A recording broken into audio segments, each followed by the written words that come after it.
this was on a dyno and dynoed for 365 all-wheel on the Mustang dyno. It feels like a lot more than that, and it never stops pulling.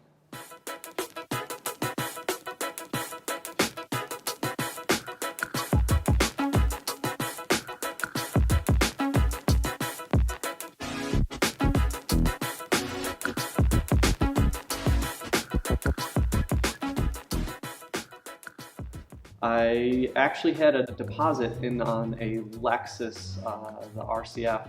That was before I actually test drove the Stinger.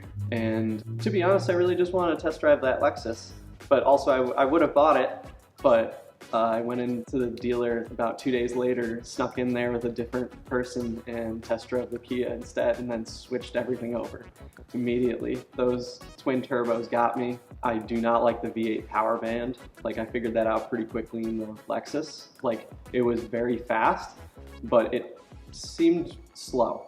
I jumped in this thing, it felt great, and the twin turbo power band just really makes it scream. This is my daily. It does get driven through the winter, and I try to keep it clean as I can throughout the winter, but it does what it needs to, and that's why it's still a Kia. It's mostly stock. So I've done the usual things of intake, spark plugs, and I have a JB4 piggyback tune on it, which ups the amount of boost that we're pushing out by about 4 to 5 pounds. I like where the mods are for now, especially the exhaust cutouts. Those are extremely fun to play with and extremely loud, give you all the turbo and intake noises you could ever want. Otherwise, I'm not looking at changing the suspension too much, just because the stock suspension, with having it being variable and changing with the mode that the car is in, I really want to keep that as long as I can. And also with Pothole City here. Otherwise, just have an oil catch can and driving the living hell out of it. Just from doing the rollers, let me tell you, definitely not your normal Kia. And he's got exhaust cutouts on it that I'm gonna wait a minute before I open, because my landlord lives around here. Also, this heads-up display shows you the speed limit on a little speed limit sign, which is sick. Oh, that's loud, holy cow. So for you purists, yes, it is an automatic with the paddly boys. First impressions, it feels like I'm driving a luxury car. It is heavy, it is 4,100 plus pounds, but it makes 365 wheel horsepower, all-wheel horsepower on a Mustang dyno. So if those of you that know your dynos know that Mustang dynos are typically heartbreakers. It's got heated and cooled seats. Fine one. The paddles are pretty responsive, I'll give them that. That was a 7-speed. What's an 8-speed? Wow.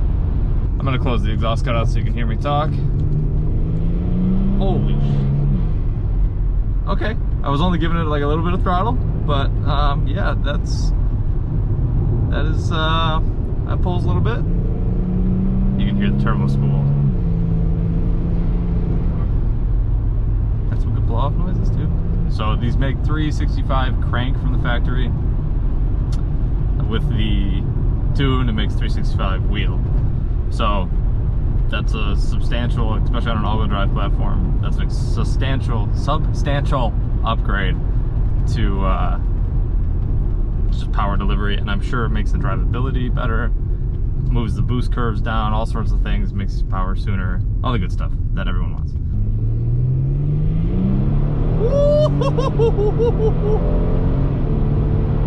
Oh yeah! That hauls ass. And it's comfortable while doing it too. I feel like I should be listening to some classical music, go 110 miles an hour on my way to work. Man, that's good. And it's like, I can't get over this interior. It's so well put together. It's got all sorts of stuff, big screen. It's got the screen in between the gauges here. All sorts of data. The heads-up display is freaking sweet. Has good cup holders with like the adaptive sides, which if you've ever driven a Miata, you'll understand why I care about cup holders so much. So this cutout is a universal set that has to be like welded in to your downpipes. It is not a after cat back cutout. It is a full just downpipe to space. All right, ready?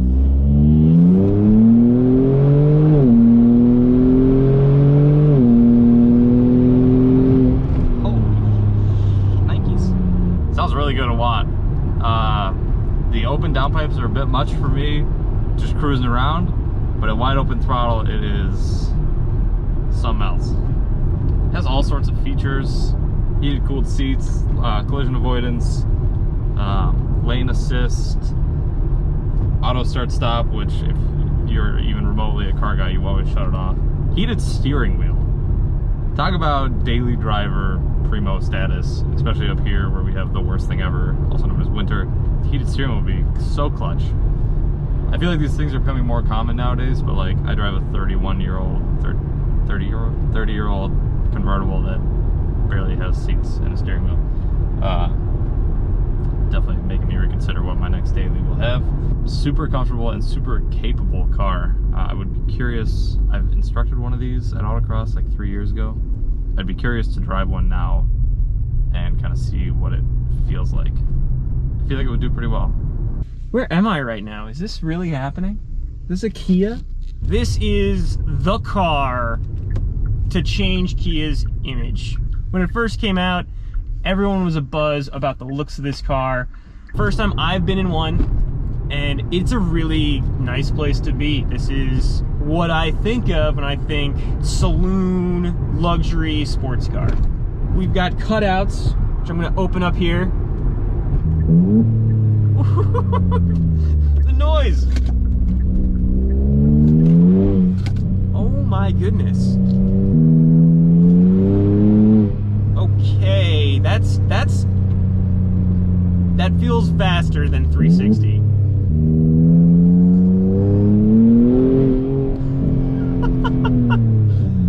All right, this is sweet.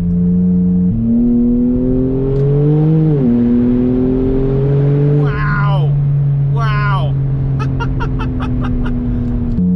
For a fairly stock car, this thing moves. It's twin turbo, and you feel it. You feel a little spool time right there. Oh boy. Okay, that was I was in Mexico there for a moment. I dig this. This is fun. And it's kind of cool where that it's a Kia and a little under the radar. Pull her up from first. Wheel spin.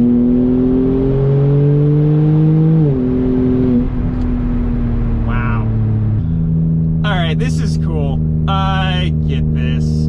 Now see, cutoffs are closed, and this is such a quiet, comfortable car now.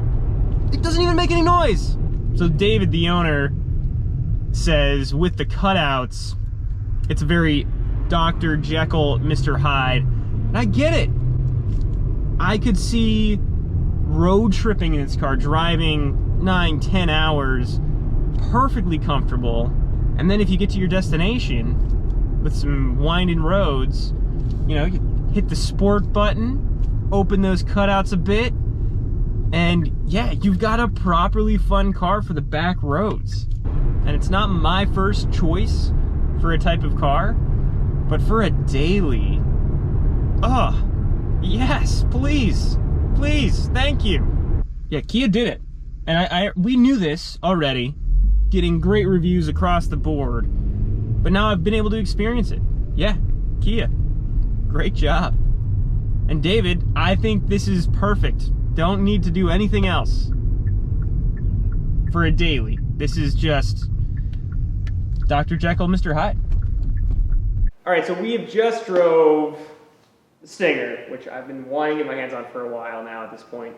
Stefan, what was your general thoughts on your end? I've autocrossed or I've sat in the passenger seat of one before, and it felt much better from the driver's seat. It definitely felt very boaty in the passenger seat, but driving it, even at 4,100 pounds, it's still very planted for factory suspension. Yeah.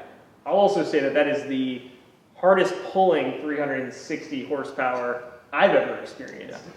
I mean, that was really impressive on that, and I was not expecting that, especially with how heavy the car is. But it's not like a surprising 365. It's like it rolls into it and it just keeps going, right? It doesn't like slap you in the face. Yeah. No, that's awesome.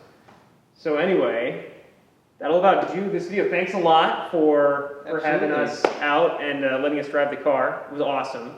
I'm happy to be here. Yeah, and if you guys like this, you know the drill.